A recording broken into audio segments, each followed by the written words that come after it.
In this video I'm going to share with you two common mistakes you do on your forehand and actually in the other shots. And the first one is you stop and then you play and you are moving forward just because I said or the coach says that this leg needs to go forward or to the side with the ball. And this leg only goes forward or move forward if it's a consequence of a good shot. So if you really play the ball in front of you and on your side, in front of you and on your side, as a consequence, if you keep following the ball, the leg is going to fall. And that's where you use your body weight, and that's where you can generate more power and more energy on the ball because you are playing again on your side and in front of you. To help that, imagine you have two balls. Imagine you hit one ball here and the second ball here, and then you finish like that, okay? The second common mistake is a short break here to say that 85% of you are still not subscribed. So first, thank you for watching, and second, if you find value and if you want to watch more videos like this, subscribe.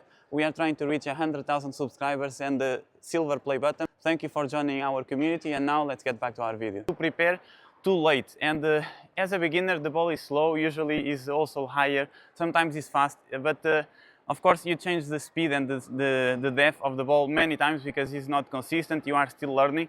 But one of the priorities is once you realize the ball is on your right side in your forehand or even to the backhand, you need to start preparing your movement, okay, doing the first position.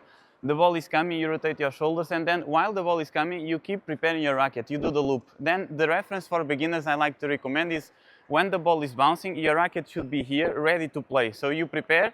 As soon as you realize the ball is on this side, then the ball is bouncing, racket is here, and then you just play and you finish, okay? And then you can use your legs to help with the shot. And actually, I missed, but this is the reference. And if you are more professional, of course, you can see the players having the racket here when the ball is bouncing, but they are already with another level. They have more hours of practice. They are more used to tennis. So don't look, you can look at them, but don't try to replicate what they already do in so many hours of tennis. Start small, start slow, and progress over time.